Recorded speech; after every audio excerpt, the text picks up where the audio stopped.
चलो स्टार्ट करिए revision of electricity. Electric current, voltage, electric current. पहला આપણે સિમ્પલ કરંટ થી ચાલુ કરીએ. કરંટ ફોર એક્ઝામ્પલ એક નોર્મલ વાયર છે જે મેટલનો બનેલો છે, એલ્યુમિનિયમ અથવા copper. and we know that suppose aluminium હોય અને ઇલેક્ટ્રોનિક એટોમિક નંબર 13 છે એટલે કે ઇલેક્ટ્રોનિક કન્ફિગરેશન 283 થાય. એટલે કે એલ્યુમિનિયમ જે મેટલ છે એના જે આઉટર મોસ્ટ ઓર્બિટના જે ઇલેક્ટ્રોન છે એ મેટલ છોડીને ના જાય તો આવી રીતે બને કે આ એનું ન્યુક્લિયસ છે, એની ફર્સ્ટ ઓર્બિટમાં 2 ઇલેક્ટ્રોન, આ ન્યુક્લિયસ હોય એની ફર્સ્ટ ઓર્બિટમાં 2, સેકન્ડ ઓર્બિટમાં 8 અને થર્ડ ઓર્બિટમાં 3 ઇલેક્ટ્રોન હોય. ઇન શોર્ટ એની મેટલ આઉટર મોસ્ટ ઓર્બિટમાં 1 2 કે 3 ઇલેક્ટ્રોન્સ હોય. પછી એ કોપરનો વાયર છે, એલ્યુમિનિયમનો, આયરનનો કોઈ બી વાયર હોય, મેટલની પ્રોપર્ટી છે એની આઉટર મોસ્ટ ઓર્બિટમાં 1 2 કે 3 ઇલેક્ટ્રોન હોય. સો this 3 ઇલેક્ટ્રોન 1 2 કે 3 ઇલેક્ટ્રોન 1 હોય તો 1, 2 હોય તો 2 અને 3 હોય તો 3. this electron which are in outermost orbit they do not leave the metal. A metal છોડીને ના જાય, પણ just by getting some energy from anywhere the outermost orbit ના જે ઇલેક્ટ્રોન્સ છે એ સપોઝ આને હું પોઝિટિવ કહી દઉં કે જે ન્યુક્લિયસ અને જે ફુલ્લી ફિલ ઇલેક્ટ્રોનિક કન્ફિગરેશન છે એને હું ખાલી પોઝિટિવ સિમ્બોલથી બતાવું અને આઉટરમોસ્ટ ઓર્બિટના 3 ઇલેક્ટ્રોન્સ છે. એવી રીતે બીજો પણ એટમ, કારણ કે મેટલ તો બહુ બધા એટમથી બનેલું હોય, તો એ મેટલ છે એટમ અને આઉટરમોસ્ટ ઓર્બિટના 3 ઇલેક્ટ્રોન્સ. તો 3 ઇલેક્ટ્રોન્સ ફ્રી થયા હોય તો એ ઇલેક્ટ્રોન્સ છે એ રેન્ડમ ડિરેક્શનમાં ફરતા હોય, મન ફાવે તેમ ત્યાં ફરતા હોય. સમજમાં આવ્યું કે જ્યારે એની સાથે કોઈ પણ પોટેન્શિયલ ના લગાડો, બેટરી સાથે ના લગાડો તો electron as being negatively charge, કારણ કે આપણને ખબર છે ઇલેક્ટ્રોન તો નેગેટિવ ચાર્જ છે. હવે એને તમે સપોઝ કોઈ બેટરી સાથે જોઈન્ટ કરો, તમે એવું કહો કે બેટરી સાથે જોઈન્ટ કર્યું અથવા એવું કહેવાય કે તમે પોટેન્શિયલ ડિફરન્સ એપ્લાય કર્યો. સમજમાં? પોટેન્શિયલ ડિફરન્સ, પોટેન્શિયલ મતલબ એનર્જીનો ડિફરન્સ, રાઈટ?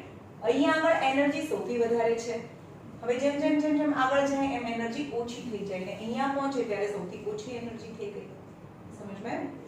આપણે બહુ ડિટેલમાં સમજાવ્યું છે, તમે વિડિયો જોઈ લેજો કેવી રીતે થાય. એટલે કે આ લોઅર પોટેન્શિયલ છે, આ હાયર પોટેન્શિયલ છે. હવે આ બેટરીનો મતલબ કે તમારા ઘડિયાળની અંદર જે સેલ છે એ અહીંયા લગાડેલા હોય જે ઇલેક્ટ્રોનને લોઅર પોટેન્શિયલથી હાયર પોટેન્શિયલમાં લઈ જાય અને એ સેલની અંદરની કેમિકલ એનર્જી એ યુઝ થાય. હવે ઇલેક્ટ્રોન્સ છે, હવે ઇલેક્ટ્રોન ક્યાં થાય? સપોઝ આ પોઝિટિવ છે, આ નેગેટિવ છે. મેં ખોટું કર્યું, આ પોઝિટિવ લેવું પડે, આ પોઝિટિવ અને આ નેગેટિવ. ઓકે, કારણ કે ઇલેક્ટ્રોન્સ છે નેગેટિવ છે તો આ ડિરેક્શનમાં બધા ઇલેક્ટ્રોન્સ જાય છે. આ પોઝિટિવ છે એટલે કે આ પોઝિટિવ થાય. Electron as being negative drift towards positive terminal, કારણ કે નેગેટિવ અને પોઝિટિવ વચ્ચે એટ્રેક્શન થાય તો બધા ઇલેક્ટ્રોન છે પોઝિટિવ ટર્મિનલ સાઈડ ડ્રિફ્ટ થાય. તો બધા ઇલેક્ટ્રોન અહીંયા આવી ગયા અને પોઝિટિવ અને નેગેટિવ વચ્ચે તો એટ્રેક્શન થઈ ગયું એટલે બંને ચોંટી જાય, રાઈટ? ઉખડે નહીં. તો આ જે અંદર સેલ છે એની એનર્જીને યુઝ કરીને આ ઇલેક્ટ્રોન છે ખેંચીને અહીંયા લઈ આવવાના, પણ આ નેગેટિવ ટર્મિનલ્સ છે, આ નેગેટિવ છે તો નેગેટિવ વચ્ચે તો રિપલ્શન થાય એટલે બધા ઇલેક્ટ્રોન ફાસ્ટ જવા માંડે.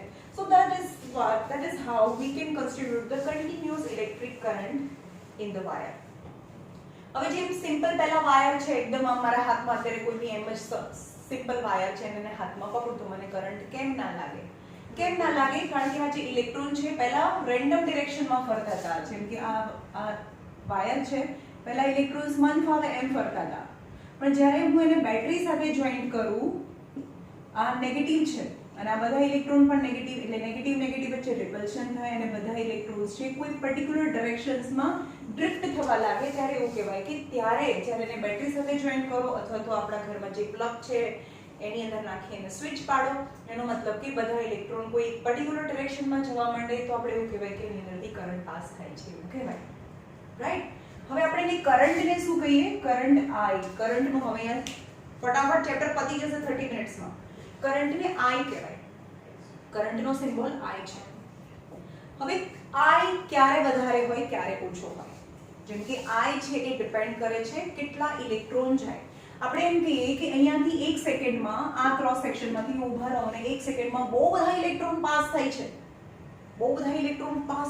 જલ્દી તો આપણે એવું કહેવાય કે એ વાયરમાંથી વધારે કરંટ પાસ થાય છે, એવું કહેવાય. એટલે એ ડિપેન્ડ કરે છે નંબર ઓફ ઇલેક્ટ્રોન. તો નંબર ઓફ ઇલેક્ટ્રોન, હવે ઇલેક્ટ્રોન એટલે શું? તો ઇલેક્ટ્રોન એની ઉપર એના બાસ્કેટમાં ચાર્જ લઈને જાય છે જેને કુલમ્બમાં મપાય. શેમાં? કુલમ્બમાં મપાય. એટલે કે I એ ડિપેન્ડ કરે છે કુલમ્બ પર અને ઇન્વર્સલી પ્રોપોર્શન ટુ ટાઈમ. એનો મતલબ કે ઓછા ટાઈમમાં વધારે કુલમ્બ, વધારે તમે કુલમ્બ બી કહી શકો અથવા ઇલેક્ટ્રોન જાય છે એવું બી કહી શકો. કારણ કે કુલમ્બ કોની ઉપર છે? ઇલેક્ટ્રોનના બાસ્કેટમાં છે. એટલે બહુ બધા ઇલેક્ટ્રોન પાસ થાય છે એવું બી કહી શકો અથવા તો વધારે કુલમ્બ પાસ થાય છે એવું બી કહી શકો. એટલે કે ઓછા ટાઈમમાં ફટાફટ બહુ બધા ઇલેક્ટ્રોન જાય તો વધારે કરંટ પાસ થાય. ઓકે ભાઈ, રાઈટ? તો આપણે કરંટનું ફોર્મ્યુલા પહેલું કર્યું I = Q/T. that is Q is coulomb. જો નહીં આવડે ને ટાઈપ બનશે. Q is coulomb and T is time and I is for electric current. Q for coulomb. હવે આપણે એમ કે ટોટલ કુલમ્બ કોને કહેવાય? ટોટલ તમે અહીં આગળ આવતા ફટાફટ. ટોટલ કુલમ્બ કોને કહેવાય? ટોટલ કુલમ્બ એટલે બધા ઇલેક્ટ્રોન ઉપરનો કુલમ્બ. અહીંયા બેસો એવું કીધું મેં. બધા ઇલેક્ટ્રોન ઉપરનો કુલમ્બ. એટલે કે ટોટલ Q એટલે કે નંબર ઓફ ઇલેક્ટ્રોન ઉપરનો કુલમ્બ.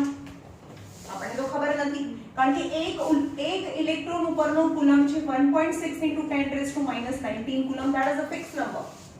એક ઇલેક્ટ્રોન ઉપર એના બાસ્કેટમાં એટલો કુલમ્બ હોય. સપોઝ બે ઇલેક્ટ્રોન જાય તો પ્લસ 1.6 × 10⁻⁻19 × 2 કરવાનું. ત્રણ ઇલેક્ટ્રોન જાય તો × 3 કરવાનું. તો નંબર ઓફ ઇલેક્ટ્રોન સપોઝ 100 જાય તો × 100 કરવાનું. એટલે આપણને ખબર નથી કે 1 સેકન્ડમાં t પણ ખબર નથી 1 સેકન્ડ હોય 2 સેકન્ડ હોય 5 સેકન્ડ 10 સેકન્ડ. એટલે t यानी I = n * number of electron. એટલે કે ઇલેક્ટ્રોન ઉપરના કુલમ્બ એટલે કે n * એક ઇલેક્ટ્રોન ઉપરનો કુલમ્બ 1.6 × 10⁻⁻19 × t છે. એટલે કે આ I નું ફોર્મ્યુલા છે અથવા આપણા I નું ફોર્મ્યુલા લઈ શકો. તમને ડાયરેક્ટ ટોટલ કુલમ્બ આપેલો છે અથવા તો તમને નંબર ઓફ ઇલેક્ટ્રોન આપેલા છે તો એના પરથી તમને કરંટ મળે. સમજમાં આવ્યું? હવે ઓમ છે, બીજા એક સાયન્ટિસ્ટ છે એ ઓમ એવું કહે છે. હવે રેઝિસ્ટન્સ જોઈએ.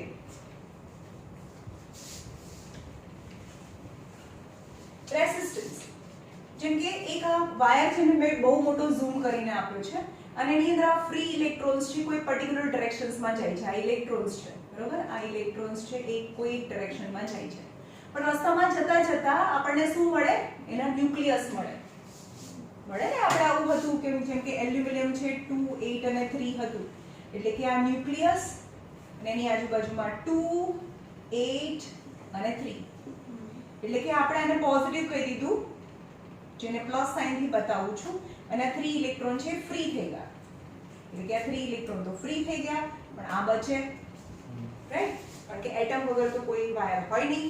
એટલે કે આ પોઝિટિવ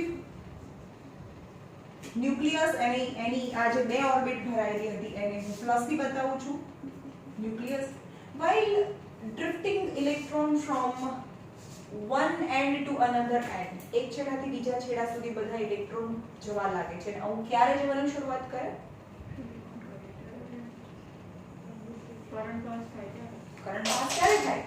સ્વિચ ઓન પર ડિપેન્ડ કરે છે કે બેટરી પર ડિપેન્ડ કરે છે? બંને ઉપર. બેટરી પર ડિપેન્ડ કરે છે. સ્વિચ આપણે લગાડીએ નહીં તો ચાલે ભાઈ, એને બેટરી જોઈન કરી દઈએ તો એની જાતે છે તો ગોળ ફરવા પડે. સ્વિચ પર ડિપેન્ડ નથી કરતું. બેટરી હોય તો કરંટ અહીંયા બલ્બ ચાલુ થાય. સપોઝ હું બેટરી જોઈન કરું છું, સ્વિચ જોઈન જ નથી કરતી, બરાબર? એક નાનો વાયર લઈ લેવાનો તમારે, આવો નાનો એકદમ વાયર લઈ લેવાનો. તમે ઘરે બી કરી શકો. અને એકદમ નાનો બલ્બ લેવાનો અને બલ્બને અહીંયા આગળ લગાડો તો બલ્બ ચાલુ થાય. એમાં સ્વિચ વચ્ચે કે તમે જોઈન કરવાની જરૂર નથી. એની બેટરી હોય તો કરંટ પાસ થાય, બીજા કોઈની જરૂરત જ નથી. ઓકે? તો રેઝિસ્ટન્સ કોને કહેવાય? અહીંયા ધ્યાન જોઈએ, બીજા કોઈનું ક્યાંય ધ્યાન જોઈએ નહીં મને. Electrons while drifting from one end to another end in a way they strike with a positive nucleus. એ જાય એટલે કે ન્યુક્લિયસ સાથે અથડાય, બિચારાને જોરદાર વાગે એટલે પાછો એનો રસ્તો બદલે અને ઇલેક્ટ્રોન આગળ જાય, પાછા અહીંયા ન્યુક્લિયસ સાથે અથડાય, પાછો એનો રસ્તો બદલે. તો હવે આવું કરવામાં શું થાય? એની જે એનર્જી છે ને, આપણે એમ કહીએ કે ઇલેક્ટ્રોન અહીંયા હાઈ એનર્જી હોય, અહીંયા આવે ત્યાં સુધીમાં એનર્જી ઓછી થઈ જાય. ફરીથી આ જે સેલની એનર્જી છે યુઝ કરે અને લો એનર્જી ટુ હાઈ એનર્જી આપણે એને પોટેન્શિયલ કહીએ છીએ. આ ચેપ્ટરમાં આપણે એને પોટેન્શિયલ કહીએ છીએ. એટલે અહીંયા હાઈ પોટેન્શિયલ છે, હાઈ એનર્જીમાં છે. ધીમે ધીમે એની એનર્જી ઓછી થઈ જાય, અહીંયા આવે ત્યારે એની લો એનર્જી, એની lower potential. Again the chemical energy of the cell is used up and the lower potential is converted into higher potential of electron ને higher potential માં લઈ જઈએ અને અહીંયા લઈને છોડી દઈએ તો એની જાતે ઇલેક્ટ્રોન જવા લાગે and this is continuous. તો આપણે એમ કહીએ કે રેસિસ્ટન્સ અહીંયા જે આવે ત્યારે એના રસ્તામાં જે ઓપોઝ થાય છે, એના ઓબ્સ્ટિકલ્સ થાય છે, કોની સાથે? ન્યુક્લિયસ સાથે. એટલે એની એનર્જી થોડી વેસ્ટ થઈ જાય છે. અને as per energy conservation law, energy of electron is wasted. અહીંયા એટલે આ પહેલા સેલની એનર્જી હતી, તો સેલની એનર્જી આવી ગઈ ઇલેક્ટ્રોનમાં. એક ટાઈપની એનર્જીનું બીજા ટાઈપની એનર્જીમાં જ કન્વર્ઝન થાય છે. અહીંયા સેલ લગાડે તો સેલની એનર્જીમાંથી ઇલેક્ટ્રોન પાસે આવી ગઈ એનર્જી. હવે ઇલેક્ટ્રોન છે એ ન્યુક્લિયસ સાથે અથડાય એટલે એની બી એનર્જી હજી વેસ્ટ થઈ જાય. તો એ એનર્જી ક્યાં જાય? ક્યાં જાય? આની સાથે અથડાય તો શું થાય? ક્યાં જાય? એ જાય ને, કન્વર્ઝન તો થાય ને એઝ પર એનર્જી કન્ઝર્વેશન લો. શું થાય એનાથી? તમે વાંચતા જ નથી, ટેક્સ્ટબુક નથી વાંચતા. શું થાય? એકવાર આઈસીસી બોર્ડની બેચમાં આવજો, બધાને બધું જ આવડતું હોય. આની સાથે સ્ટ્રાઇક થાય તો some amount of the energy of electron converted into heat energy. And so કોઈ પણ આ જેમ કે અત્યારે આ વાયર છે એ ગુડ કંડક્ટર છે. ગુડ કંડક્ટરનો મતલબ શું થાય? ગુડ કંડક્ટર એટલે એની અંદર આ રેસિસ્ટન્સ ઓછું થાય, રાઈટ? હવે પહેલા આપણે રેસિસ્ટન્સની વાત કરીએ. રેસિસ્ટન્સ ફોર આર, આર ને રેસિસ્ટન્સ કહેવાય. રેસિસ્ટન્સ મતલબ ઓબ્સ્ટિકલ્સ.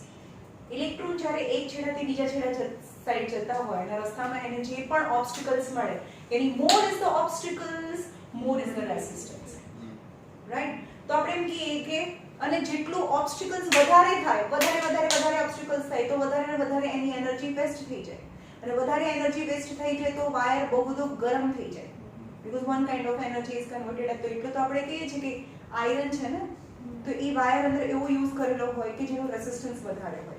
એટલે કે બધી ઇલેક્ટ્રિકલ એનર્જી એટલે કે ઇલેક્ટ્રોન પાસેની એનર્જી બધી હીટ એનર્જીમાં કન્વર્ટ થઈ જાય. એઝ પર ધ યુઝ, આપણે કેવો યુઝ છે એવો આપણે વાયર યુઝ કરીએ. જેમ કે કન્ડક્ટિંગ વાયર હોય તો એમાં ગુડ કંડક્ટર જોઈએ ને. આ કન્ડક્ટિંગ વાયર છે, અહીંયા રસ્તામાં જ બધી ઇલેક્ટ્રિસિટી વેસ્ટ થઈ જાય, આ વાયર બધા આપણે અહીંયા જે વાયર ખુલ્લા છે બધા ગરમ થઈ જાય. તો વોટ્સ ધ યુઝ ઓફ? એટલે એ વાયર કેવા યુઝ કરવાના? ગુડ કંડક્ટર યુઝ કરવાના કે જેની અંદર આ રેસિસ્ટન્સ છે બહુ ઓછો હોય. તેનો રેસિસ્ટન્સ ઓછો હોય તો પછી ફટાફટ ફ્લો થાય. સમજમાં આવે છે? હા, તો ધેટ ઇઝ ધ રેસિસ્ટન્સ. આપણે બે વસ્તુ જોયું. પહેલા current is Q by T or number of electron by T, and એક ઇલેક્ટ્રોન ઉપરનો ચાર્જ છે 1.6 into 10⁻⁹ કુલમ. નાઉ સેકન્ડ છે રેસિસ્ટન્સ ઇઝ અ ઓબ્સ્ટિકલ્સ. હવે ઓમ છે, એને શું કીધું?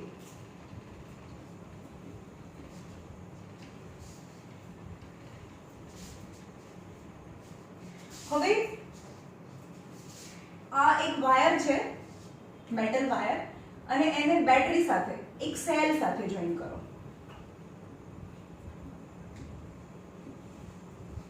ઓકે, અને એના બે છેડા વચ્ચે વોલ્ટમીટર લગાડો. વોલ્ટમીટર શું બતાવે? વોલ્ટમીટર બતાવે છે કે અહીંયા એની એનર્જી કેટલી છે અને અહીંયા કેટલી છે. સપોઝ અહીંયા એની એનર્જી 2 વોલ્ટ છે અને અહીંયા એની એનર્જી 12 વોલ્ટ છે. તો આ ડિફરન્સ બતાવશે. સમજમાં આવે છે ને કે અહીંયા તો એનર્જી ઓછી હોય છે, અહીંયા એનર્જી વધારે હોય છે. આપણે અહીંયા એનર્જી વર્ડ તમને સમજમાં આવે એવી રીતે બોલું છું. બાકી હવે હું એનર્જી વર્ડ નહીં યુઝ કરું, હવે હું પોટેન્શિયલ યુઝ કરીશ. આ છે લોઅર પોટેન્શિયલ, આ છે હાયર પોટેન્શિયલ. હવે એ બંને વચ્ચેનો ડિફરન્સ આ બતાવે એટલે કે 12 - 2 એટલે કે 10 વોલ્ટ છે. ઓકે, એટલે કે વોલ્ટમીટરનું કામ, જો આવા જ બધા ક્વેશ્ચન્સ પૂછું છું હું એક્ઝામમાં. what is the use of voltmeter? Voltmeter is used to measure the voltage difference અથવા potential difference. બંને વચ્ચેનો કેટલો ડિફરન્સ છે એ મેજર કરવા માટે વોલ્ટમીટર યુઝ થાય. and it is connected in parallel, અને પેરેલલમાં કનેક્ટ કરવાનો હોય. ઓકે, અને આની અંદર બીજું એ મીટર બી યુઝ કરો. A meter is used to measure current. જે કરંટ જે સીડી જે બી ઇલેક્ટ્રિક સર્કિટ છે એમાંથી કેટલો કરંટ પાસ થાય છે, કરંટને મેજર કરવા માટેનું જો ઇન્સ્ટ્રુમેન્ટ છે એને એમીટર કહેવાય। હવે ઓમ ભાઈ સાહેબે શું કર્યું, પહેલા એક સેલ લગાડ્યો, જેમ આપણે કારમાં અથવા ઘડિયાળની અંદર એક સેલ હોય છે ને, એક સેલ લગાડ્યો અને એનું પોટેન્શિયલ ડિફરન્સ મેજર કર્યો તો એને 10 વોલ્ટ આપ્યો, બરાબર, અને કરંટ પાસ કર્યો તો 2 એમ્પિયર। ચલો કરંટનું યુનિટ છે એમ્પિયર, કરંટનો યુનિટ એમ્પિયર છે, રાઈટ। Q નો યુનિટ કુલમ્બ છે અને ટાઈમનો યુનિટ સેકન્ડ છે, ખબર છે। પછી એને શું કર્યું, એક નહીં બે સેલ લગાડ્યા, પોઝિટિવ નેગેટિવ પોઝિટિવ અને નેગેટિવ, તો એનર્જી વધારે થઈ ગઈ। અહીંયા તો 2 વોલ્ટ હતી પણ એના બદલે અહીંયા 22 વોલ્ટ થઈ ગયું, અહીંયા એનર્જી વધી, હજી પણ વધી, એટલે કે પોટેન્શિયલ ડિફરન્સ હવે કેટલો થઈ ગયો, 20 વોલ્ટ થઈ ગયો।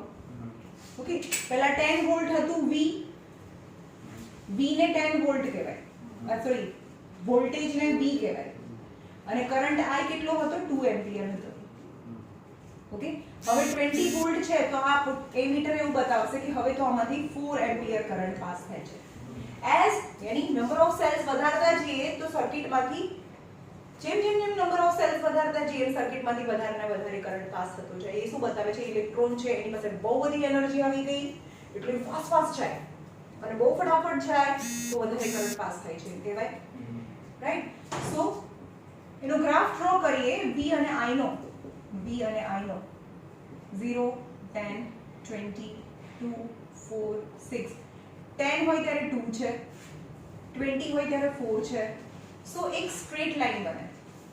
એક સ્ટ્રેટ લાઈન એ બને એવું કે છે કે V is directly proportion to I, એટલે કે જેમ V for number of cells, number of cells તમે જેટલા વધારતા જાઓ એમ સર્કિટમાંથી વધારે ને વધારે કરંટ પાસ થતો જાય, વધારે ને વધારે કરંટ પાસ થતો જાય, એટલે કે V equal to, જ્યારે પ્રોપોર્શનાલિટીની સાઇન આપણે રિમૂવ કરવી હોય ત્યારે આપણે કોઈ કોન્સ્ટન્ટ મૂકીએ છીએ, that is RI, so V equal to IR, આને રિમૂવ કરીને R મૂક્યો, R for resistance, so V equal to IR is the formula જેને આપણે બહુ બધી જગ્યાએ યુઝ કરીએ છીએ। સમજમાં આવ્યું? Now parallel connection and series connection.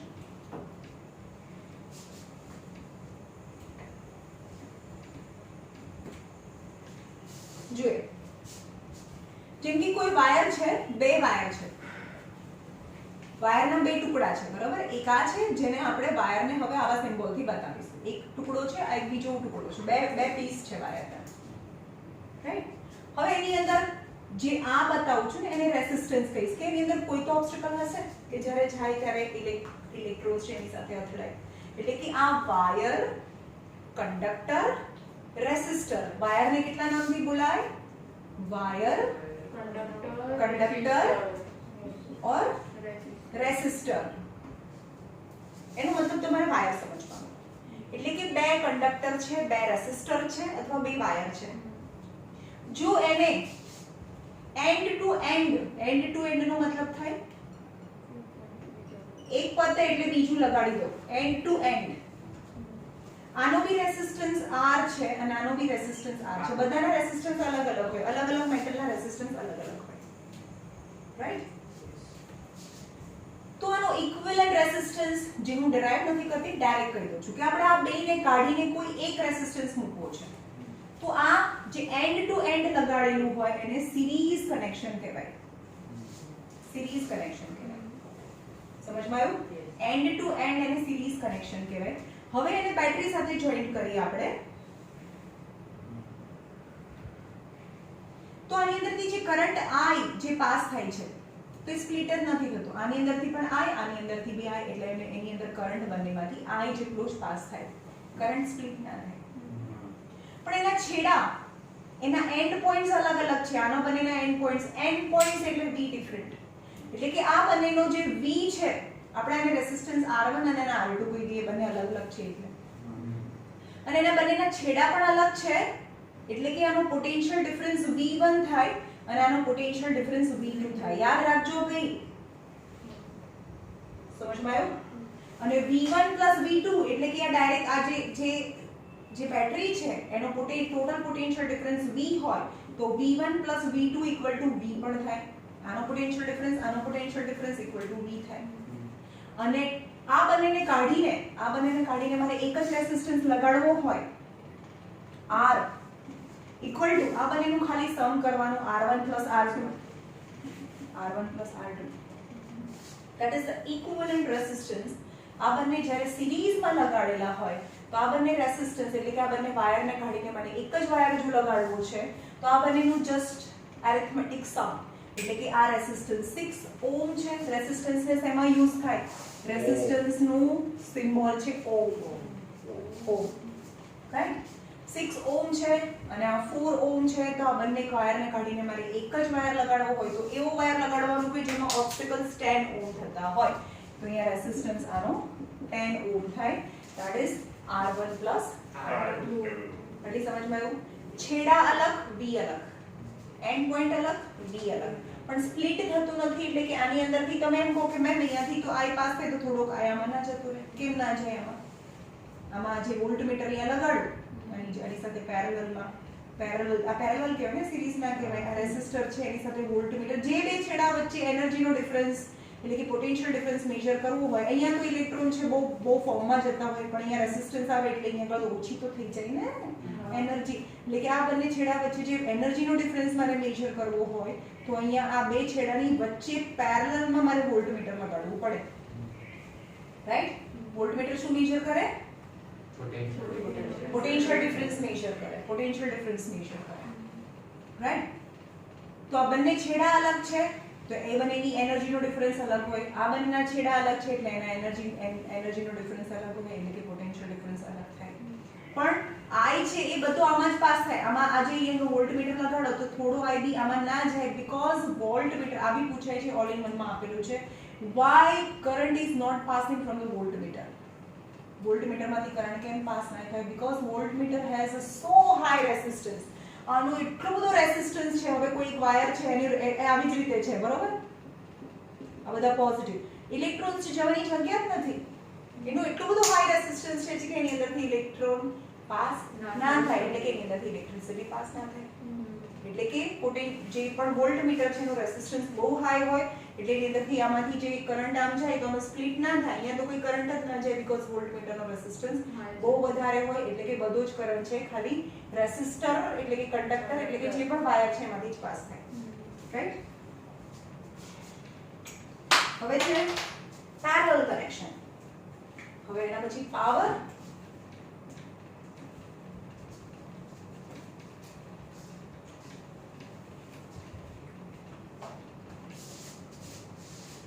तो resistance total resistance in series R equal to R1 + R2. 3 હોય તો R3 R4 હું ખાલી બે માટે સમજાવું છું. હવે એમ કહે છે કે બે ટુકડા છે આવા મેટલના, two pieces of a conductor and if it is connected in parallel means their both the conductor end points are same. આનો બંનેના એન્ડ પોઈન્ટ્સ છે સેમ છે. આ R1 છે R2 છે તો એનો ઇક્વિવેલન્ટ રેઝિસ્ટન્સ આ બંનેને કાઢીને મારે એક જ વાયર લગાડવો હોય તો એની કયા વેલ્યુનો લગાડવું? તો આનો ઇક્વિવેલન્ટ રેઝિસ્ટન્સ R હોય. હવે એ બહુ ડિટેલમાં ડિરાઈવ કરવાનું હોય. હવે હું ખાલી તમને આન્સર જ બતાવું છું. ઇક્વિવેલન્ટ રેઝિસ્ટન્સ R હોય અને એ પેરેલલી છે. પેરેલલ કનેક્શન કહેવાય. ઉપર નીચે છે એટલે પેરેલલ છે. આ બંનેને કાઢીને મારે એક જ વાયર લગાડવો છે તો ઇક્વિવેલન્ટ રેઝિસ્ટન્સ છે એનું reciprocal of the equivalent resistance equal to sum of the reciprocal of an individual resistance यानी 1/R1 + 1/R2. એનું ફોર્મ્યુલા છે. આ બંનેને કાઢીને મારે એક જ વેલ્યુનો R લગાડવો હોય તો કઈ વેલ્યુનો આવે એનું ફોર્મ્યુલા છે. જો પેરેલલી હોય 1/R = 1/R1 + 1/R2 થાય. ઓકે, હવે એને બેટરી સાથે જોઈન કરો તો કેટલી વસ્તુ સેમ રહે. સપોઝ અહીંયા I છે પણ આ બંને વાયર છે તો વોલ્ટમીટર તો છે નહીં એટલે કે અહીંયાથી જે કરંટ છે એ બે ભાગમાં વહેંચાઈ જાય, કરંટ સ્પ્લિટ થાય. તો તો એનું કરંટ અહીંયા સપોઝ I1 છે, અહીંયા I2 છે. પણ બંનેના છેડા એન્ડ પોઈન્ટ તો એક જ છે, એટલે કે અહીંયા જો સપોઝ હું વોલ્ટમીટર જોઈન કરું તો બંનેના એન્ડ પોઈન્ટ તો સેમ જ છે, એટલે કે બંનેનો પોટેન્શિયલ ડિફરન્સ સેમ થાય, બંને વાયરનો પોટેન્શિયલ ડિફરન્સ સેમ થાય. સમજમાં આવે છે? એન્ડ પોઈન્ટ ઇઝ રીસેમ. ઓકે, અને આ તમને વધારે ખબર પડશે જ્યારે તમે ન્યુમેરિકલ પ્રોબ્લેમ્સ કરો ત્યારે. હવે છે V. હવે એક ફોર્મ્યુલા V નું તમે ભણ્યા ઓહ્મ્સ લો પરથી. V IR. બરાબર? બીજું ફોર્મ્યુલા છે કે એક પોઝિટિવ ચાર્જ છે, આ પોઝિટિવ ચાર્જ છે.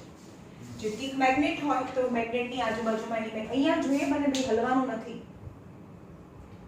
મેગ્નેટ હોય તો એની આજુબાજુમાં એની મેગ્નેટિક ઇફેક્ટ હોય. મેગ્નેટના થોડા એરિયામાં મેગ્નેટિક ઇફેક્ટ લાગે કે દૂરથી બી મેગ્નેટ આવે તો મેગ્નેટ હોય એને દૂરથી બી આ નેલ છે એને છોડી દો તો પણ દૂરથી એને એટ્રેક્ટ થઈને એને ચિપકી જાય. રાઈટ? કેમ? કારણ કે મેગ્નેટની આજુબાજુમાં થોડા એરિયામાં that is known as the magnetic field. The area around the magnet where the influence of the magnet is experienced is known as a magnetic field. समझ में आया? The same as when any positive charge is there and around the positive charge that is a positive field. જેને electric field કહેવાય. Magnet હોય તો magnetic field અને આ positive charge છે ઇલેક્ટ્રિક છે that is positive electric field છે. Right? હવે એક અહીંયા છે પોઝિટિવ ઇલેક્ટ્રિક ફિલ્ડ છે, એની અંદર જ એક બીજો કોઈ પોઝિટિવ ચાર્જ છે, આ પોઝિટિવ ચાર્જ છે. તો આપણને ખબર છે કે આ પોઝિટિવ આ ઓલરેડી પોઝિટિવ છે અને પોઝિટિવ ફિલ્ડની અંદર જ છે. તો આ એક પોઝિશન A છે ને એને અહીંયા B પર લઈ જવું છે તો એની જાતે દોડીને જશે? ના જાય. ના, એના પર કામ કરવું પડે. સમજમાં? કોના પર કામ કરવાનું છે? Positive charge. હંમેશા કોઈની પણ ચાર્જ હોય ને એને કુલંબ કહેવાય. ઇલેક્ટ્રોન ઉપરનો જે ચાર્જ છે એ નેગેટિવ ચાર્જ છે અને એ પોઝિટિવ ચાર્જ છે એટલે કે કુલંબ પર કામ કર્યું. આપણે ચાર્જ પર કામ કર્યું. ચાર્જને કહીએ છીએ Q. એટલે કે ચાર્જને ધક્કો મારવાનો છે, ચાર્જ પર કામ કરવાનું છે અને A પોઈન્ટ ઉપરથી B પોઈન્ટ ઉપર લઈ જવાનું છે.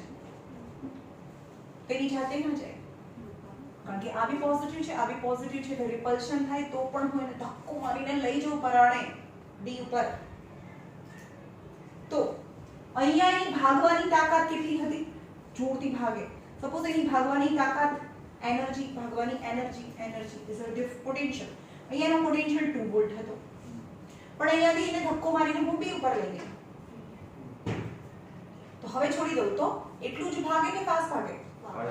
ફાસ્ટ ભાગે. યસ. તો હવે એની ભાગવાની તાકાત 12 વોલ્ટ થઈ ગઈ. સો નાઉ ધ ડિફરન્સ બિટવીન ભાગવાની તાકાત, that is difference between the potential difference between 2 point is known as a volt. Any voltage. So what is V? So no definition છે when unit positive charge bring it from one point to another point in an electric field. એના પર કેટલું કામ કર્યું? Unit positive charge ઉપર કામ કર્યું, કામ કરીને એક પોઈન્ટ ઉપરથી આપણે બીજા પોઈન્ટ ઉપર લઈ ગયા અને કોના ઉપર કામ કર્યું? ચાર્જ ઉપર. અને શું કર્યું? કામ. બે વસ્તુ આવે છે. ચાર્જ ઉપર કામ કર્યું તો charge is a physical quantity, કામ ઇઝ અ વર્ક. ને તો પછી બંને પોઈન્ટ વચ્ચે જે એનર્જીનો ડિફરન્સ ક્રિએટ થયો that is known as a potential difference. Then the potential difference V equal to W upon Q. W upon Q. यानी unit positive charge ઉપર કામ કરીએ તો બે છેડા વચ્ચે જે ડિફરન્સ ક્રિએટ થયો that is the potential difference V. Then the another formula of V equal to W upon Q થાય. W upon Q એ બીજું ફોર્મ્યુલા છે. સમજમાં આવ્યું? બધા ફોર્મ્યુલા અહીંયા આવે છે 1 by 1. હવે છે પાવર. રાઈટ? ફોર એક્ઝામ્પલ આપણે એમ કહીએ કે એક મોહન છે અને એક સ્મિતા છે. રાઈટ? હવે એને શું કરવાનું છે કે ફર્સ્ટ ફ્લોર છે અને આ સેકન્ડ ફ્લોર છે. અને એની આ બેગ છે, એક બેગ છે, એને ફર્સ્ટ ફ્લોર થી સેકન્ડ ફ્લોર પર લઈ જવાની છે. તો મોહન છે ને ફર્સ્ટ ફ્લોર પરથી સેકન્ડ ફ્લોર ઉપર લઈ ગયો અને એ 10 સેકન્ડમાં લઈને ફર્સ્ટ ફ્લોર પરથી સેકન્ડ ફ્લોર પર લઈ ગયો. તો એક કામ છે જે એક ફર્સ્ટ ફ્લોર પરથી સેકન્ડ ફ્લોર પર લઈ જવું, એક કામ સોંપ્યું છે, ધેટ ઇઝ વર્ક. વર્ક કર્યું કેટલા ટાઈમમાં? 10 સેકન્ડમાં. And same task the Smita finished in 50 second. ધીમે ધીમે ધીમે જાય છે. તો આપણે એમ કે કોણે કામ વધારે કર્યું? કામ કોણે વધારે કર્યું? મોહને કામ વધારે કર્યું. કામ કોણે વધારે કર્યું? મોહને ઓછા ટાઈમમાં વધારે કર્યું ને. ઇઝ નોટ કામ બંને સેમ જ કર્યું છે. બંને તો સરખું જ કામ શું હતું? નીચેથી ઉપર મૂકવાનું હતું. બંને કામ તો સરખું જ, બંને સરખું કામ કર્યું છે. મમ્મીને તો બસ એટલું જ જોતું હતું કે અહીંયાથી ઉપર જતું રહેવું જોઈએ ભાઈ. કામ થઈ ગયું ને? હા, કામ થઈ ગયું. તો both have done the same work. Work સરખું છે. પણ આ એવું કહેશે, મોહન એવું કહેશે, જોયો મારો પાવર, ફટાફટ મૂક્યા. તો that is power. તો what is power? Rate of work done. જે ઓછા ટાઈમમાં વધારે કામ કરી દે, જે ફટાફટ કામ કરે, એમાં પાવર વધારે હોય. તો એનો પાવર વધારે છે, यानी P equal to W upon T, rate of work done. यानी rate of work done is Mohan is more than Smita. समझ में आयो? P equal to W upon T, that is W upon T. Okay. હવે આપણે જોઈએ heat energy. આ પાછળના questions છે અને સૌથી વધારે ક્વેશ્ચન્સ આમાંથી પૂછાય છે, પાવરમાંથી, હીટમાંથી. હવે આપણે in physics work equal to energy. work is energy is work. એટલે કે મારા બોડીની અંદર એનર્જી છે તો જ હું કામ કરી શકું, અને કામ કરવા માટે એનર્જી જોઈએ. both equalize. એનર્જી છે તો હું કામ કરી શકું, ને કામ કરવા માટે એનર્જી જોઈએ. એ work is energy is work. હું આઈને એક ઝાપટ ચડાવી દઈશ. work is energy and energy is work. both unit are joule. બંનેના યુનિટ જૂલ છે. ઓકે. તો અહીંયા રેટ ઓફ વર્ક ડન છે. તો W નો મતલબ શું થાય? W is equal to power into time થયું. પણ આ W ને હું શું કહી શકું? વર્ક છે. વર્કને બદલે હીટ પણ કહેવાય, કારણ કે heat is energy. Work is energy, heat is energy. તો W ની જગ્યાએ H બી મૂકી શકીએ, કારણ કે હીટ એક એનર્જી છે અને W for work is energy. તો H ના ફોર્મ્યુલા, હવે H યાની હીટ ઇઝ વર્ક, તો H ની જગ્યાએ W બી મૂકી શકો, W ની જગ્યાએ H બી મૂકી શકો. સો H equal to power into time ક્યાંથી આવ્યું? ખબર પડી ને? W ની જગ્યાએ H બી મૂકી શકીએ. રાઈટ. નાઉ હવે અલગ અલગ ફોર્મ્યુલા ડેરાઇવ કરીએ પાવરના. ચલો, H equal to power into time. આ હીટનું ફોર્મ્યુલા હંમેશા યાદ રાખજો, જ્યારે પણ હીટ આવે અથવા એનર્જી આવે ને તો ટાઈમ આવે. પણ P ના formula P equal to W upon T છે. ઓકે. હવે P ની જગ્યાએ શું કરીએ આપણે? આની જગ્યાએ W છે ને, અહીંયા પાસે W છે, તો W ની જગ્યાએ શું મૂકીશું? VQ upon T. અહીંયા W છે ને, is equal to VQ. આ ડેરાઇવ કરીએ છીએ ફોર્મ્યુલા. તો એ છેલ્લું કન્સેપ્ટ છે, તો એ ચેપ્ટર પતી ગયું. નાઉ what is Q by T? Q by T I. So V into I. Q by T ની જગ્યાએ I મુકાય. હા, તો P equal to IV. A P નું ફોર્મ્યુલા છે. P equal to IV. તો એની સાથે W એટલે શું થાય? Heat equivalent. P equal to IVT. IVT. તો બંનેના સાથે સાથે ફોર્મ્યુલા સેમ જ છે. આનું જે ફોર્મ્યુલા છે સેમ આનું ફોર્મ્યુલા છે, આ પાવરનો ફોર્મ્યુલા છે, આ હીટનું ફોર્મ્યુલા છે, વર્કનું ફોર્મ્યુલા છે. વર્કના ફોર્મ્યુલામાં T આવે, પાવરના ફોર્મ્યુલામાં T નહીં આવે. રાઈટ? તમારે એને યાદ રાખવાનું છે. હવે P equal to I ની જગ્યાએ ઘણા બધા I ના ફોર્મ્યુલા છે. I ની જગ્યાએ તમે શું મૂકી શકો? S પર V upon R, V upon R into V. તો P equal to V square upon R. તો અહીંયા P equal to V square upon R into T. તો H થાય V square upon R. ફરીથી લઈએ P equal to IV. આપણે અહીંયા શું મૂક્યું i ની વેલ્યુ મૂકી હવે i ની વેલ્યુ નથી મૂકી મને v ની વેલ્યુ મૂકીએ i what is v ir so p equal to i square r તો h is equal to i square r t થાય સમજમાં એટલે p ના જ ફોર્મ્યુલા યાદ રાખો વર્કના અથવા તો એનર્જીના ફોર્મ્યુલા યાદ નહીં રહે તો બી ચાલશે p equal to પહેલા તો iv થી તમારા ઘરે એટલે કે iv અને આ આવડે ને તો આના પરથી બધું જ આવડે કારણ કે i ને સબસ્ટિટ્યુટ કરતા આવડે v ને સબસ્ટિટ્યુટ કરતા આવડે હે p equal to iv અથવા p નું જે જનરલ ફોર્મ્યુલા હતું રેટ ઓફ વર્ક ડન એટલે p equal to w upon t p equal to iv p equal to v square upon r and p equal to i square r equal to i square r આ formula છે ભાઈ આવ્યું સમજમાં આખું chapter થઈ ગયું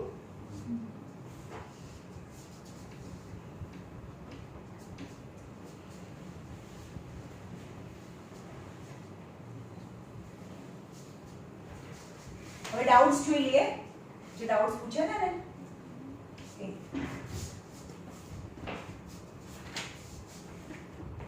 એક 4 12 તમારો કોર્સ પતી ગયો છે બધો સ્કૂલનો મારે અહીંયા ટ્યુશનમાં પત્યો નહીં કે અમાર તો બહુ ઓછું ચાલે 9 અને 15 બાકી શું નવું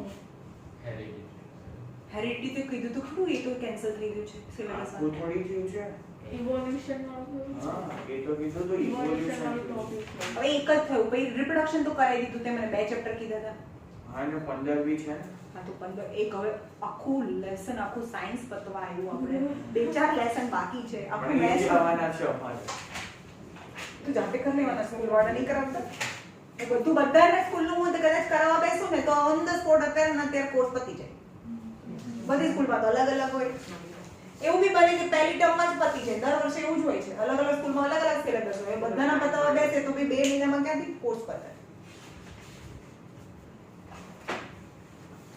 ચલો પેજ નંબર છે હા ભાઈ જતે ચલો અહીંયા જુઓ ક્વેશ્ચન નંબર 1 ટેક્સ્ટબુક માં કયો છે જોઈ લો એ question number 1 a piece of wire of resistance R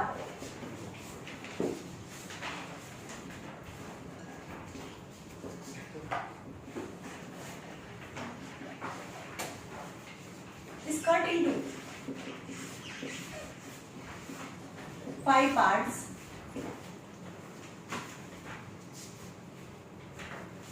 are connected in parallel. These parts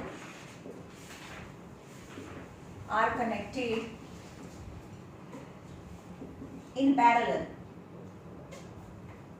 An equivalent resistance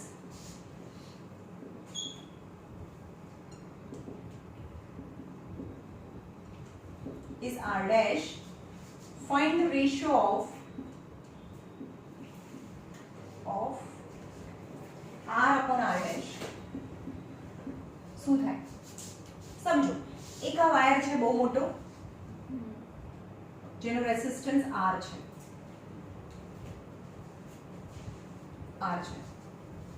okay હવે એને 5 ભાગમાં ડિવાઈડ કરી દીધા છે ઇક્વલ પાર્ટ 1 2 3 4 અને 5 તો આનો આખાનો રેઝિસ્ટન્સ R હોય તો નાના નાના પાર્ટમાં ડિવાઈડ કરી દે તો રેઝિસ્ટન્સ પણ ડિવાઈડ થઈ જાય અને 5 ભાગમાં ડિવાઈડ કરે છે તો આનો રેઝિસ્ટન્સ R/5 આ બીજો જો વાયર છે એનો પણ resistance R/5 R/5 R/5 and R/5 સમજ માં આવ્યું R/5 ક્યાંથી આવ્યું કારણ કે ગોલ્ડ રેઝિસ્ટન્સ ને આખા મોટા વાયરને 5 ભાગમાં ડિવાઈડ કરે now these small pieces are connected in parallel હવે આ બધાને ઉઠાવીને પેરેલલ માં કનેક્ટ કરવાના છે આવી રીતે 1 2 3 4 અને 5 હા બોલો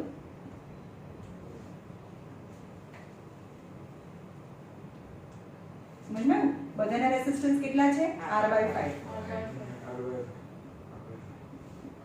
R/5 such that this part are connected in parallel and equivalent resistance આ બધાને કાઢીને આપણે એનો એક જ રેસિસ્ટન્સ લગાડીએ તો એ r ડેશ છે. હવે ના કહેતા કે મેમ આ બધાને મિક્સ કરીએ તો r આવતું હતું. ભાઈ એ તો સિરીઝમાં કનેક્ટ કરીએ તો r આવે. કારણ કે એક લાઈનમાં છે આ તો પેરેલલ છે.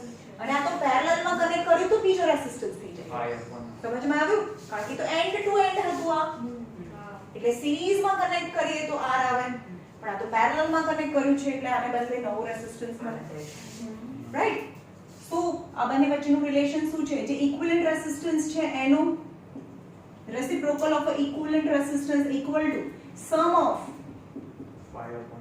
1 upon r by 5 જે પણ આ રેસિસ્ટન્સ હતા એનું બી reciprocal r by 5 1 upon r by 5 1 upon r by 5 1 upon r by 5 1 upon r by 5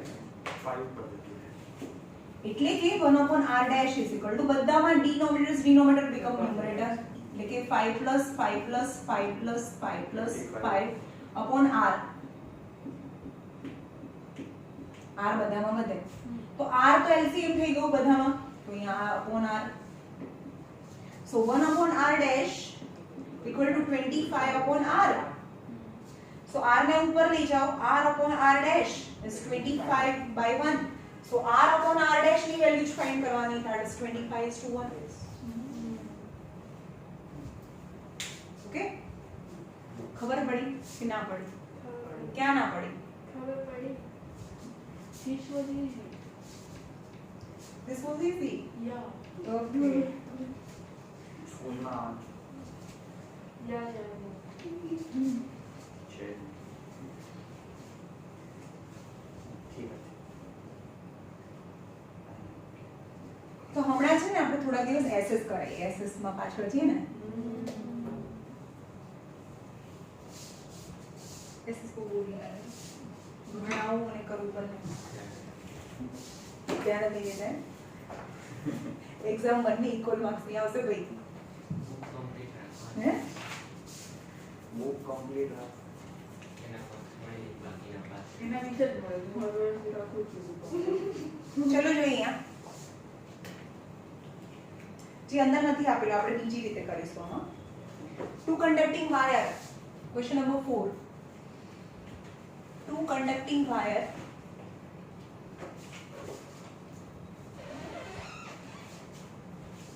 of a same material and same equal length and same હા આપણે એક વસ્તુ તો રહી ગયા રેસિસ્ટન્સ કોના પર ડિપેન્ડ કરે છે resistance is directly proportional two length and area of cross આપણે રહી ગયું હે ને ડિસ્કસ કરવાનું એટલે રેસિસ્ટન્સ કોના પર ડિપેન્ડ કરે જેટલો વાયર લાંબો હોય ને એટલો રેસિસ્ટન્સ વધારે થાય કારણ કે હવે એમ કહીએ કે જેટલો લાંબો વાયર હોય તેની અંદર જેટલા પણ એ બધી જગ્યાએ ઓબ્સ્ટેકલ થતા આવે અહીંયા અથડાતા આવે તો એનું રેસિસ્ટન્સ વધારે કહેવાય more is the length more resistance is there સમજમાં અને પણ એના બદલે જાડો વાયર રાખીએ જાડો મતલબ area of cross section area of cross section વધારી દઈએ તો એવું માની લેવાનું તમારે કે એને જવાની જગ્યા મળી જતી હોય ફટાફટ એટલે કે જેટલો એરિયા ઓફ ક્રોસ સેક્શન વધારે રાખીએ એટલો રેસિસ્ટન્સ ઓછો એટલે કે resistance and area is indirectly proportion and length and resistance is directly proportion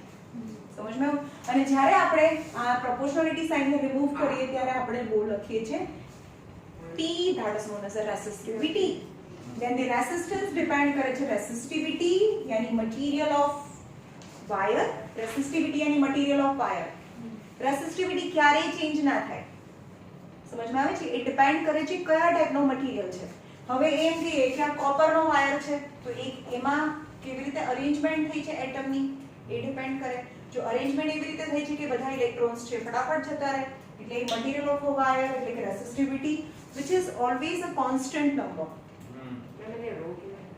row કહેવાય હા resistance is equal to rho L upon A यानी resistivity length upon area okay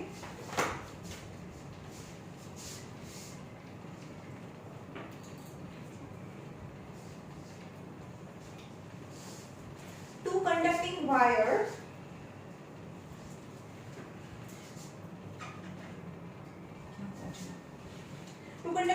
of a same material and equal length same material and equal length. બંનેની length equal છે, material બી same છે ને equal diameter.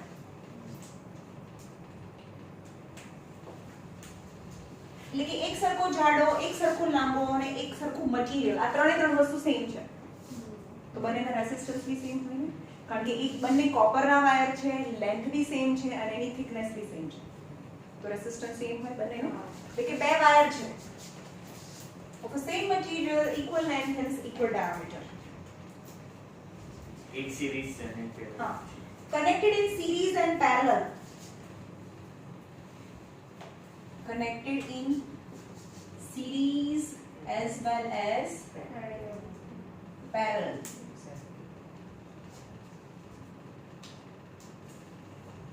Across the same potential. Across same potential. Potential એટલે V. Potential એટલે V, potential difference. The ratio of heat produced in series, the ratio of heat produced in series and parallel. Okay? હવે આપણે બે wire કરીએ, એક આ first wire છે, એક આ બીજો વાયર છે. જેના બંનેના રેઝિસ્ટન્સ સરખા થાય કેમ? આનો બી રેઝિસ્ટન્સ R, આનો બી રેઝિસ્ટન્સ R કેમ?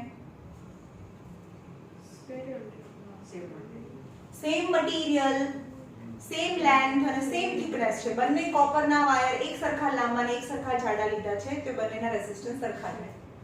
કેમ નથી ખબર પડતી? હમણાં તો સમજાયું કે આ resistance same material, same length અને સેમ એરિયા, ત્રણેય વસ્તુ બંનેમાં સેમ હોય તો બંનેના રેઝિસ્ટન્સ સેમ થાય. એટલે બંનેના રેઝિસ્ટન્સને હું R લઈ લઉં છું. પહેલા આપણે એને સિરીઝમાં લગાડીએ. R છે તો એટલે ઇક્વિવેલન્ટ રેઝિસ્ટન્સ કેટલો થાય? ઇક્વિવેલન્ટ રેઝિસ્ટન્સ R ડેશ લઈએ 2R. તો this plus this यानी R plus R is 2R થાય. અને આપણે એમ કહીએ કે એનો ઇક્વિવેલન્ટ રેઝિસ્ટન્સ છે એ 2R થયો. R ડેશ is 2R થયો. અને એની સાથે વોલ્ટ લગાડીએ છીએ V. દરેક વખતે બંને વખતે એવું કહે છે કે બંનેમાં અક્રોસ ધ સેમ વોલ્ટેજ, અહીંયા પણ V લગાડ્યો છે એટલે કે R dash is equal to 2R અને V equal to V, volt આપણે V લગાડીએ છીએ. તો તમને ફાઇન્ડ કરવાનું છે હીટ એનર્જી પ્રોડ્યુસ. તો H ના ફોર્મ્યુલા અને power at the same time તો સેમ જ હોય. તો મારી પાસે R ડેશ છે, I ક્યાં છે મારી પાસે? R સ્ક્વેર છે અને V છે. શું છે મારી પાસે? R છે અને V છે. તો કેટલા ફોર્મ્યુલા હતા? P equal to IV, P equal to I square R, P equal to V square upon R. तो आ है P equal to V square upon R. तो H is equal to V square upon R into T. V square upon R into T થાય. Okay, તો V એટલે V square અને R ની જગ્યાએ R dash મૂકીએ કારણ કે ઇક્વિવેલન્ટ રેઝિસ્ટન્સ તો R ડેશ છે. તો R ડેશ એટલે શું થાય? 2R. તો અહીંયા 2R into T. અને એક સરખા ટાઈમમાં T તો આપણે કન્સિડર કરવાનો જ નથી. T સમજમાં આવ્યું? એટલે કે આ heat produced in a first case. Now in the second case, these two wires are connected in parallel. R and R. તો equivalent resistance R double dash શું થાય? કારણ કે બંનેનો ઇક્વિવેલન્ટ રેઝિસ્ટન્સ આના બદલે એક જ રેઝિસ્ટન્સ લગાડીએ તો 1 upon R plus 1 upon R, that is 2 upon R. R LCM 1 plus 1 is 2. So 1 upon R double dash is 2 upon R. So R double dash is આ ઉપર છે R by 2 થાય. અને એનો V પણ સેમ છે, બંનેનો V સેમ છે, સેમ વોલ્ટેજ આપણે લગાડીએ છે. તો હીટ નું ફોર્મ્યુલા શું છે? V square upon R into T. પણ એ ઇક્વિવેલન્ટ રેઝિસ્ટન્સ આપણે R dash કહીએ. So V square R double dash is R by 2 into T. Our denominator become numerator, that is heat 2 produced. So second heat produced is equal to 2V square upon R into T. Now you have to find the ratio of first heat is to second heat. यानी heat produce in series and parallel એટલે આ series છે આ parallel છે એટલે કે h1/h2 v²/2r * t upon 2v²/r * t td cancel હવે આપણને ના ખબર પડે તો ખબર જ છે મેં કીધું છે સ્મોલ સર્કલ અને બિગ સર્કલ ને સાથે લઈ જવાનું h1/h2 v²r આ બંને સાથે આવે 4r and 2r into 2v². v² cancel, r cancel. So h1 is to h2. 1 is to 4. 1 is to 4.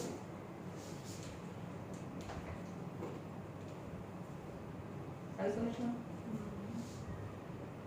આપણે હીટ પૂછ્યું છે તો આપણે હીટનો જ ફોર્મ્યુલા યુઝ કરવાનો કરી તો તમને જલ્દી સમજમાં બી આવે અંદર છે પાવરમાંથી કંઈક કરેલું છે 7 નંબર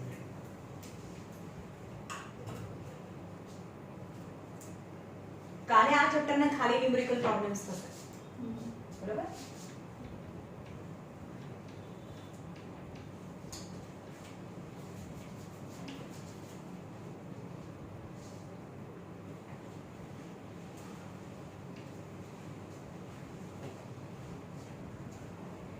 અને ઓછામાં ઓછા 10 કલાકનું રીડિંગ રાખો ભાઈ તમને કહું છું કે એવું તો દુનિયામાં જો એક જ વસ્તુ છે કાં તો મહેનત કરો તો ફળ મળે અને ફળ નથી મળતું તો આપણે મહેનત નથી કરતા સિમ્પલ વસ્તુ છે ગમે તેટલી ઊંચીમાં ઊંચી જગ્યાએ જવું હોય તમારો એ ગોલ છે તો એ ટાઈપની મહેનત જોઈએ તમારે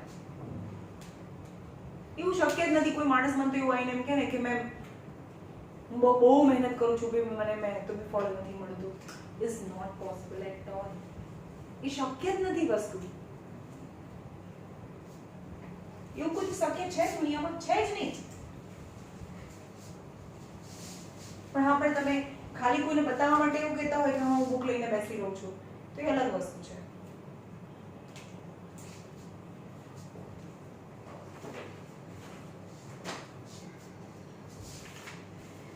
Number 6 and last. A copper wire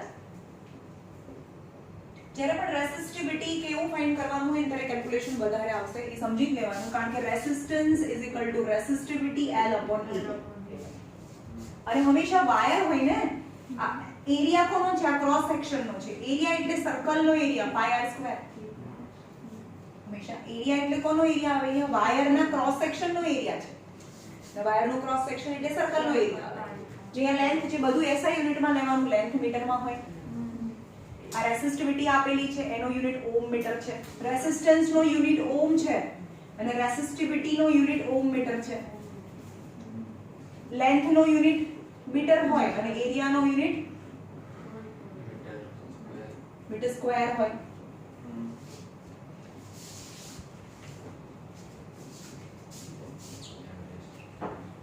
જો હંમેશા ક્રોસ સેક્શન એરિયા હોય ને એમાં તમને કઈ કોક ડાયામીટર આપેલું છે આ રેડિયસ હોય r હોય તો આ ક્રોસ સેક્શન એરિયા એટલે કે પાઈ r સ્ક્વેર થાય પણ એના બદલે જો તમને ડાયામીટર આપેલું છે તો ડાયરેક્ટ શું કરી દેવાનું પાઈ અહીંયા સ્ક્વેર તો છે જ એટલે કે ડાયામીટર બાય 2 આ ડાયામીટરને અડધો કરીએ તો રેડિયસ મળે રેડિયસની જગ્યાએ હાફ ઓફ ધ ડાયામીટર એટલે કે પાઈ d સ્ક્વેર બાય 4 એટલે કે તમે એરિયાનું આ ફોર્મ્યુલા બી ડાયરેક્ટ યુઝ કરી શકો pi d square by 4 or pi r square જ્યારે ડાયામીટર આપેલો હોય ત્યારે પાઈ d સ્ક્વેર બાય 4 એ ફોર્મ્યુલા યુઝ કરી શકો કારણ કે ડાયામીટર ઇઝ આખા ડાયામીટરને અડધું કરીએ તો રેડિયસ મળે અને એનો બી સ્ક્વેર છે તો અહીંયા આ ડાયામીટરનું અડધું એટલે રેડિયસનો સ્ક્વેર એટલે કે d સ્ક્વેર બાય 2 નો સ્ક્વેર ઇઝ 4 એવું થાય બરાબર તો અહીંયા હું એરિયાનો બે ફોર્મ્યુલા લખું pi r square or pi d square by 4 તમે ડાયામીટર પરથી રેડિયસ બી ફાઇન્ડ કરી શકો તમને જેવું ફાવે pi equal to area equal to pi r square or pi d square by 4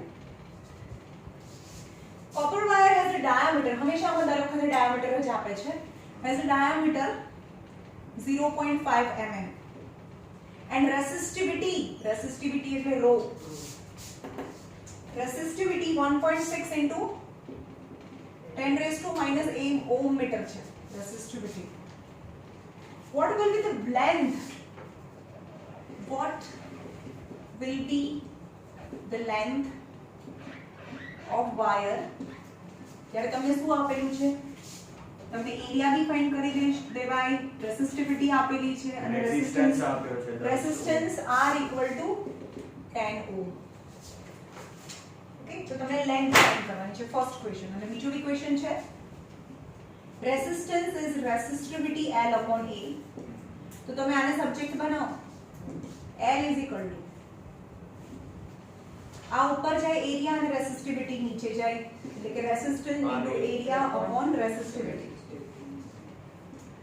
હવે રેસિસ્ટન્સ, હવે ડાયામીટર આપેલો છે ને, તો અહીંયા પાઈ d²/4 કરી દો એરિયાની જગ્યાએ અને નીચે રેસિસ્ટિવિટી, ધેટ ઇઝ લેન્થ. હવે બધાને SI યુનિટમાં કન્વર્ટ કરીએ. રેસિસ્ટન્સ = 10 ઓહ્મ, પાઈ = 22/7 જે ફિક્સ વેલ્યુ છે. ડાયામીટર મીટરમાં લાવવાનો છે, 0.5 mm છે અહીંયા. ઓકે, મિલીમીટર અને મીટર વચ્ચે કેટલાનું રિલેશન છે જોઈએ. કિલો, હેક્ટો, ડેકા, મીટર, ડેસી, સેન્ટી, મિલી. આપણને ખબર છે કે 1 સેન્ટીમીટરની સ્કેલ હોય, સેન્ટીમીટર 1 સેન્ટીમીટર હોય, એની અંદર 10 મિલીમીટર હોય, નાના નાના 10 પાર્ટ હોય, એટલે કે 1 સેન્ટીમીટર = 10 mm હોય. ઓકે, પણ 1 મીટરમાં 100 સેન્ટીમીટર હોય. આવી સમજમાં? તો તમારે 1 mm આપ્યું હોય, 1 mm, હા, તો 1 mm માંથી સેન્ટીમીટરમાં જાઓ તો મિલીમીટરમાંથી સેન્ટીમીટર. હંમેશા નાનામાંથી મોટામાં જવાનું હોય તો ડિવાઈડ કરવાનું હોય, એટલે કે મિલીમીટર અને સેન્ટીમીટર વચ્ચે 10 નો રિલેશન છે, એટલે કે 10⁻⁻1 સેન્ટીમીટર. હવે સેન્ટીમીટર થી મીટરમાં જાઓ, 10⁻⁻1 તો છે, સેન્ટીમીટર અને મીટર વચ્ચે 100 નો રિલેશન છે. તો અગેન 100 થી ડિવાઈડ કરો, નાનામાંથી મોટામાં હંમેશા ડિવાઈડ. અથવા તમને એક આ લાઈન આવડે ને તો ગમે કેટલું એરિયા, વોલ્યુમ બધું ફટફટ આવડી જાય. મીટર અને મિલીમીટર વચ્ચે 1000 નો રિલેશન છે. આ મીટર છે અને મિલી વચ્ચે 1000 નો રિલેશન છે. અને નાનામાંથી મોટામાં ડિવાઈડ, મોટામાંથી નાનામાં multiply. Kilo, hecto, deca, metre, deci, centimetre. તે 4th 5th માં તો ત્યારથી આ એવું રટ્ટા મરાયો છે ને, સપનામાં આ પૂછો તો એ આવડે ઊંઘમાં. એટલે ઇન શોર્ટ 1000 નો રિલેશન છે, રાઈટ?